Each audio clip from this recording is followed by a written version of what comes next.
Hola, gracias por estar acá con nosotros y acá cumpliendo con ustedes, respondiendo a las preguntas que dejaron en nuestro último encuentro en el webinar sobre el tema de la menstruación irregular. Comenzamos con Flor Araujo. Flor nos dice, ¿los yogur que tienen probióticos son recomendables o cómo deben usarse? Flor, los yogur que tienen probióticos, que son en su mayoría, sí pueden usarse. El problema es que la mayoría de personas que consumen yogur, les gusta consumir yogur y la sobrecarga de este tipo de bacterias las termina desbalanceando.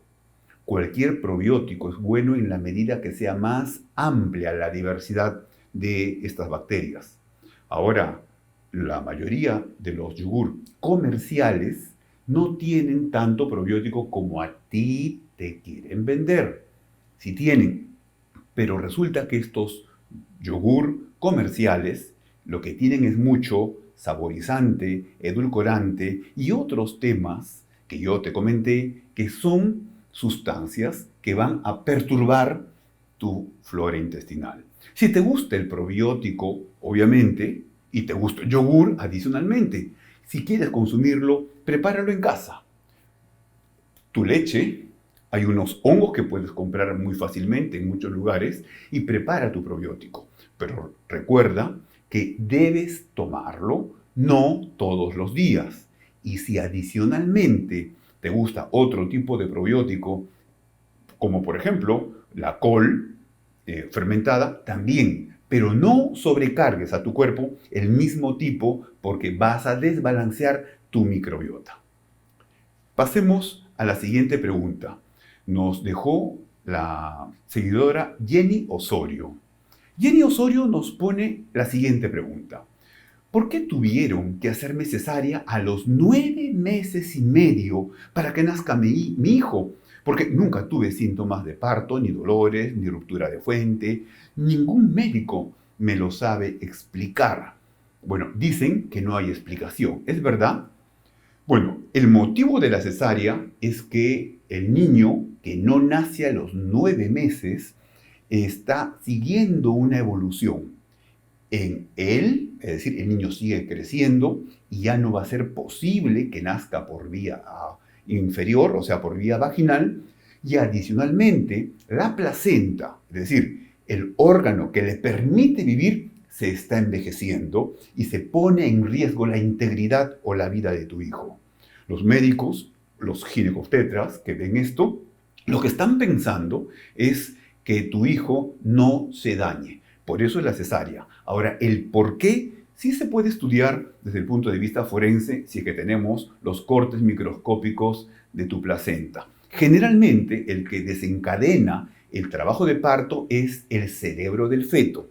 Creo que no te hagas una pregunta muy compleja ahora, porque lo que corresponde a los pacientes es tener una relación con su médico basada en la confianza. Y si el ginecólogo que escogiste decidió que era oportuno y prudente hacer ese procedimiento, pues bienvenido. Y si tu niño nació sin problemas, pues mejor aún.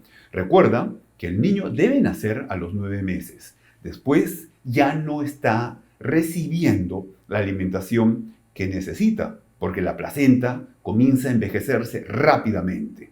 Bueno, pasamos a la siguiente pregunta de nuestro webinar Menstruación Irregular.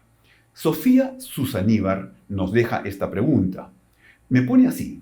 Mi niña tiene 13 años.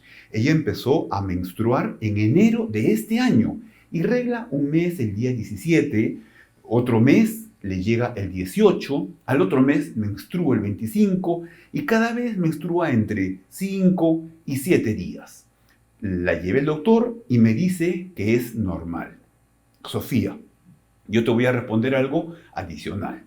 Cuando una persona muy joven, como tu hijita, está comenzando a una etapa de menstruación, siempre se comienza en forma irregular. En otras palabras, la regularidad no se logra en los primeros ciclos menstruales.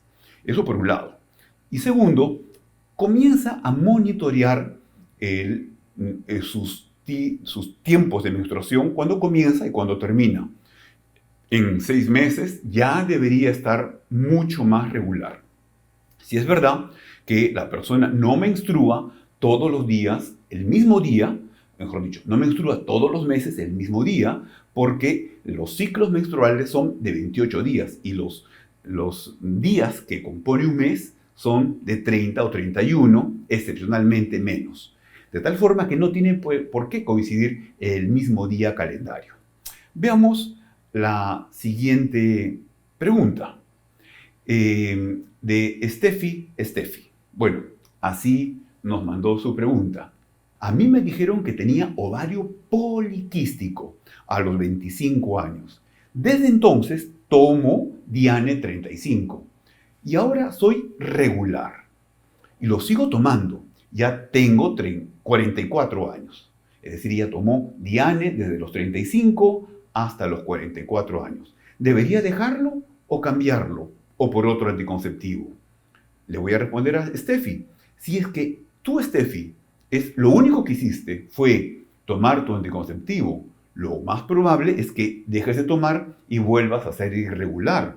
Pero si es que tuviste un abordaje como el que yo te propongo en el webinar, que es un abordaje integrativo, donde mejoramos o evaluamos la resistencia a la insulina, aunque sea muy sutil, te podemos optimizar ese metabolismo. Evaluamos los niveles de testosterona, evaluamos cómo están los niveles de cortisol y cómo estás ciclando. Si en la mañana tienes un valor y en la tarde otro, ¿qué tanta está la diferencia? Recuerda que en la tarde debe estar el cortisol la mitad o un tercio de la mañana. Ahora, si lo único que hiciste en tu vida por la poliquistosis ovárica fue tomar anticonceptivo y no modificaste ni siquiera tu alimentación, lo más probable es que regreses otra vez a ser irregular. Yo te sugeriría que plantees hacer una visión, como te expliqué en el webinar, en forma integral, porque el ovario poliquístico no se comienza y termina con solamente el quiste ovárico, sino con toda la sintomatología que hace un momento estuve comentando. ¿Qué te sugiero yo? Que cambies tu dieta, que hagas ejercicio, o sea, comas diferente, te muevas diferente, hagas mejor músculo. Eso va a mejorar tu resistencia a la insulina. Tomes unos tipos de suplementos, especialmente los omega 3, y adicionalmente optimices tu descanso y tu estado de ánimo. Es muy probable que si incorporas estas pequeñas cosas, puedas comenzar a plantear la posibilidad de retirarlo. No obstante, me gustaría que te consideres paciente de hacer una corrida completa de un test de resistencia a la insulina y saber también cuánto pesas, porque eso es un dato importante. No obstante, el peso y la talla y la persona que tiene poliquistosis ovárica, siempre hay que estar atento de la potencial resistencia a la insulina subclínica. Ahora veamos la pregunta que nos deja Marita. Marita nos dice, cuando has tenido quistes en el ovario, ¿es probable que vuelvas a tener nuevamente? ¿Y por qué? Bueno, Marita, si has tenido quistes y lo único que has hecho es desaparecer los quistes por un evento o por una actividad, por ejemplo, has tomado anticonceptivos como nuestra consulta anterior, es probable que vuelvas a tener quistes. Pero si dejaste de tener quistes, no por un fármaco, ni por una actitud, ni por una cirugía, sino porque comiste diferente, pensaste diferente, te suplementaste diferente, comenzaste a hacer ejercicio diferente. O sea, vimos que hay detrás de esos quistes. Lo más probable es que sea ya historia de tu vida y no vuelvas a tener quistes. En otras palabras, si tuviste quiste en el ovario, vamos a ver la razón por la cual ya no tienes y, por supuesto, cuando me preguntas si es probable que vuelvas a tener, esa probabilidad existe porque hay tendencia a hacer quiste. Pero si atendimos las razones que motivaron ese desorden inicial, lo más probable es que nunca más te vuelva a suceder esta situación. Adriana Barrios también nos deja una pregunta. Adriana nos dice, ¿existe alguna relación en el consumo de leche de vaca y los quistes o miomas? Bien, Adriana, el consumo de leche de vaca, especialmente el de suero de vaca, aumenta mucho la insulina para la persona que tiene tendencia a hacer niveles constantes de hiperinsulinismo. En otras palabras, si el trastorno metabólico está ya instaurado, la leche de vaca va a aumentar más ese trastorno de hiperinsulinismo mantenido o con ciclación anómala. Y este hiperinsulinismo sí se vincula con los quistes de ovario. Y además, el hiperinsulinismo se vincula con trastornos metabólicos y con aumento de estado inflamatorio crónico. Y adicionalmente también se vincula con hiperestrogenismo. Y el mioma es muy sensible, o sea, se vincula estrechamente a aumento crónico de estrógenos. Te diría yo que si tienes aumento de peso, aumento de porcentaje de grasa, no haces ejercicio y tienes insulinas altas, pues por ahora no consumas leche y soluciona y agradece que tu cuerpo es suficientemente sabio porque te está mandando mensajes para que le pongas la solución antes de tiempo. Gracias, Adriana, por tu pregunta. Ya voy terminando. Marita nos dice una reflexión. Dice, ¿es verdad o es mentira si aún estando menstruando podemos concebir? Por supuesto que en plena menstruación no puedes concebir, siempre y cuando tengas regularidad menstrual. Algo más te digo. Dice, no interesa la edad porque creo que hay una determinada edad para tener hijo. Yo te diría que esa determinada edad no es objetivamente concreta. Hay personas que han tenido espontáneamente, es decir, se han embarazado en forma espontánea después de los 50 años sin ningún problema. Y hay personas que están en plena menopausia antes de los 35 años. Los humanos no somos hechos, por ahora, en forma transgénica. Somos diferentes. Todos parecemos, y por supuesto, debemos tener las mismas oportunidades, pero somos muy diferentes desde el punto de vista fisiológico y entre otras cosas más. Así que, si estás menstruando y has tenido o tienes tu ciclo regular, es no probable que te embaraces. Pero si tus ciclos son irregulares, lo más probable incluso que esa menstruación te pueda llevar a confusión y no sea tan seguro tener intimidad sin protección en plena menstruación. Katiana nos dice, ¿a qué se debe los ciclos irregulares después de una ligadura?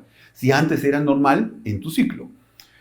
Katiana está convencida que los ciclos irregulares que ella tiene son por la ligadura. Te voy a comentar que no tiene ninguna relación. A veces sucede que algo pasa antes de una situación. Y esto a ti te parece que tienen una relación causa-efecto.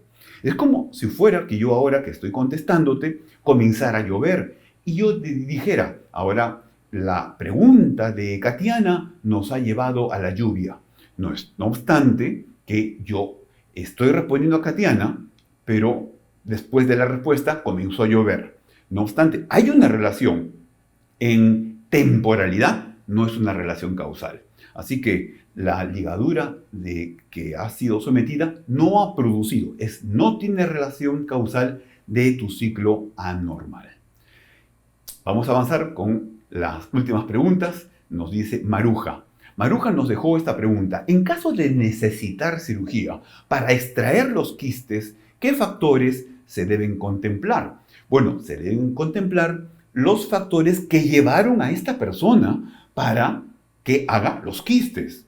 De lo contrario, se opera y la persona sigue produciendo más quistes en el ovario, de tal forma que es un disparate hacer la atención muy, muy reduccionista, pensando que con la cirugía solucionamos el problema metabólico. No obstante, la cirugía sí ayuda, pero solo la cirugía es insuficiente, Marujita.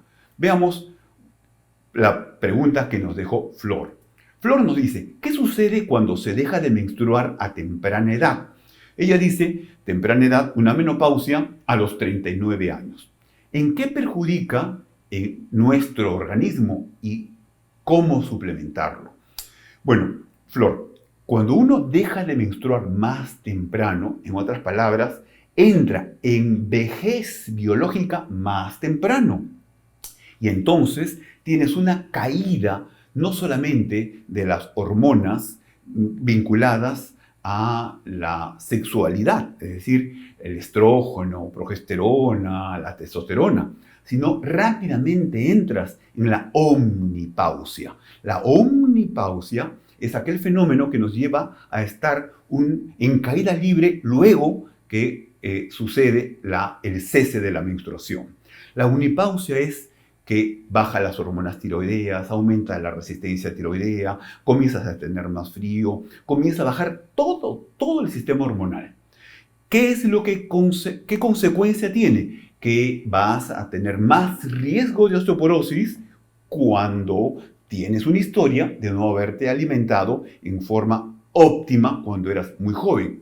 Pero no solamente el riesgo, tu sistema cognitivo, la fuerza en tu corazón, la pérdida de masa muscular se va a instaurar con más probabilidad. Bueno, veamos la respuesta que le vamos a dar a Mirelia. Mirelia nos deja esta pregunta. ¿Cómo prepararse para la menopausia? ¿Desde cuándo es conveniente prepararse? Bueno, Mirelia, tú tienes que saber que la vida es así. Hay etapas. Y la menopausia es fin de una etapa, pero también comienzo de otra etapa extraordinaria de tu misma existencia. Ahora, ¿qué cosa es prepararse? Saber qué vas a hacer. En la menopausia era importante saber que estabas armónica porque tenías un ciclo, es decir, tu propio cuerpo manifestaba que estaba en armonía porque tenías una menstruación y un reloj biológico que todos los días te daba la hora. Luego de la menopausia ya no tienes ese ciclo y ese reloj biológico. Ahora, ¿qué cosa te puede servir? Pensar si vas a entrar a un reemplazo hormonal o no vas a entrar. ¿Qué es lo que hace que diferencie esa respuesta? Es qué tanto saludable o qué tan saludable estás biológicamente y si estás preparada para entrar en reemplazo hormonal. Reemplazo hormonal básico, intermedio o avanzado. Las tres cosas hacemos nosotros, pero necesitamos que el paciente esté en mejor condición biológica para que responda mejor incluso y se comience a hacer primero un dosaje pleno de marcadores tumorales y estar seguro que no hay una neoplasia oculta.